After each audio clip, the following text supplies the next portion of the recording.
Sampai di tempat VFS atau di tempat rekam biometrik, ternyata di sana sistem sedang down.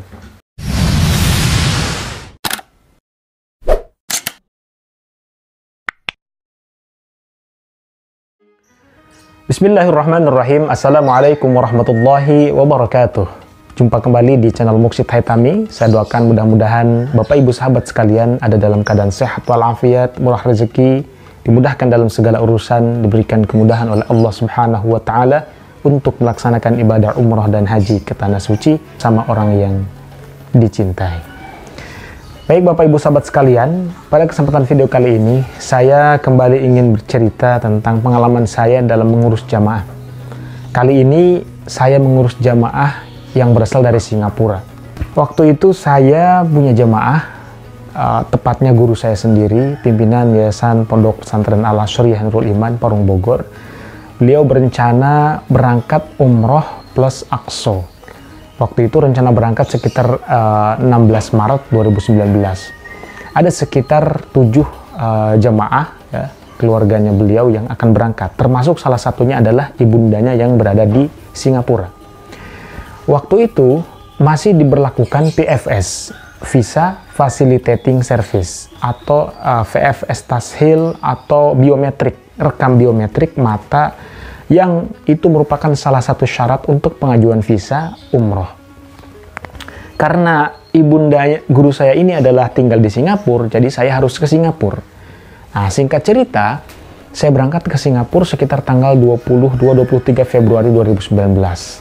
Waktu itu saya berencana hanya tinggal 1 malam saja di Singapura. Sampai di Singapura tanggal 23 Februari, kemudian saya kontak teman di sana, ya, dan alhamdulillah beliau sangat membantu sekali.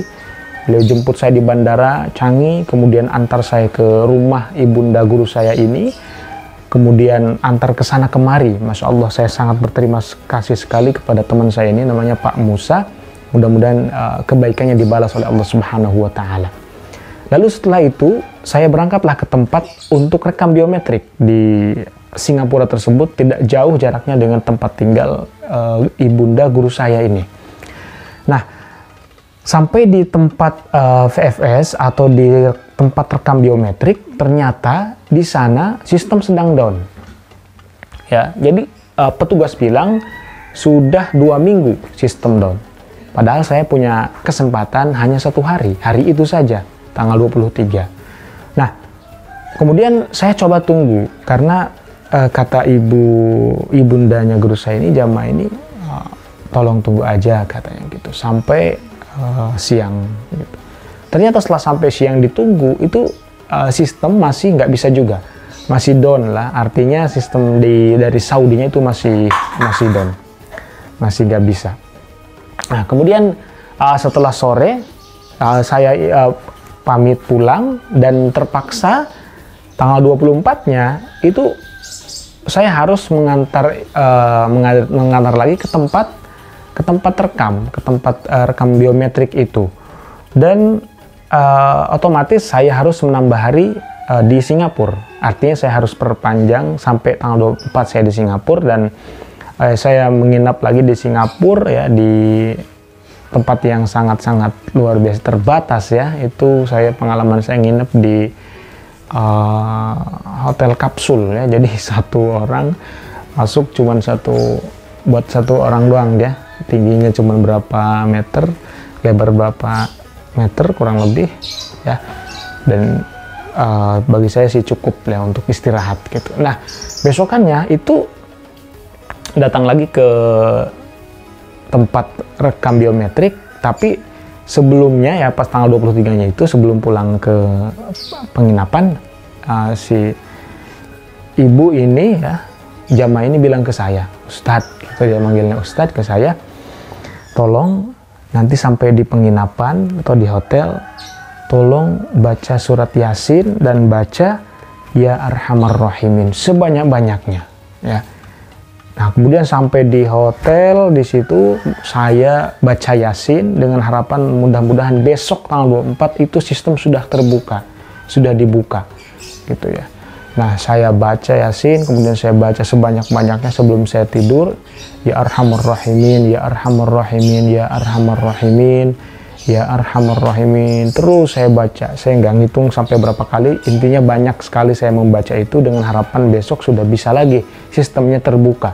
Sehingga saya bisa pulang ke Indonesia dan bisa mengurusi dokumen lain untuk berangkat ke umroh plus Aqsa ini. Syukur alhamdulillah. Setelah saya ke sana, ya, pagi-pagi saya berangkat jalan kaki ya karena dekat, berangkat ke sana dan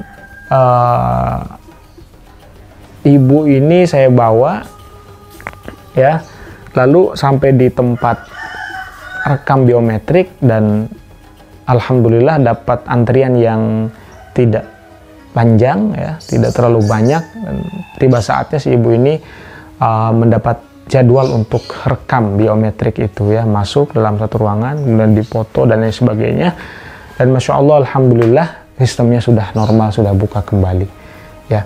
Bahkan yang lebih ajaibnya lagi, tanggal 23 pas tidak bisa itu, saya minta nomor orang atau petugas PFS itu, petugas rekam biometrik itu.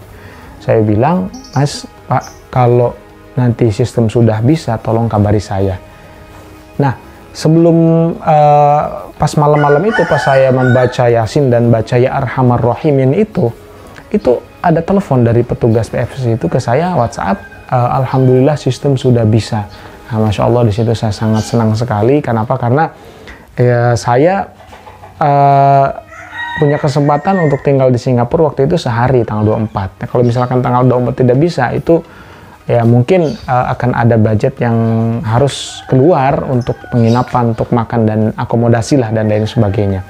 Nah, yang ingin saya ceritakan di sini adalah kalau niat kita sudah betul ingin berangkat ke tanah suci, maka akan Allah mudahkan dengan caranya. Yang kedua, amalan ini, dua amalan ini, yaitu membaca surat Yasin dan membaca Ya Arhamar Rahimin, itu betul-betul mujarab. Bayangkan ibunda guru saya ini selalu istiqomah mengamalkan ini, dan setiap permasalahan beliau bilang itu akan diselesaikan oleh Allah Subhanahu wa Ta'ala dengan kasih sayangnya Allah kepada kita. Kalau kita membaca Yasin, ya, dan kemudian membaca Ya Arhamar Rahimin. Nah, kita juga bisa mengamalkan itu kalau kita sedang memiliki atau mempunyai masalah, mempunyai sesuatu yang harus kita selesaikan, maka istiqomahlah, bacalah Ya Arhamar Rahimin. Baik Bapak Ibu sahabat sekalian, mudah-mudahan cerita ini bermanfaat untuk kita semua, dan mudah-mudahan niat baik kita untuk melaksanakan ibadah umrah dan haji betul-betul karena Allah Ta'ala, diberikan kemudahan oleh Allah. Walaupun sampai detik ini program umrah itu masih belum ada kepastian, artinya belum dibuka kembali, akan tetapi mudah-mudahan dalam waktu dekat ini segera dibuka oleh pemerintah Arab Saudi, dan kita semua sebagai calon jamaah umrah bisa berangkat ke tanah suci dengan aman, nyaman, dan juga selamat. Baik, terima kasih. Jangan lupa subscribe, like, dan juga komen. Saya akhiri. Wassalamualaikum warahmatullahi wabarakatuh.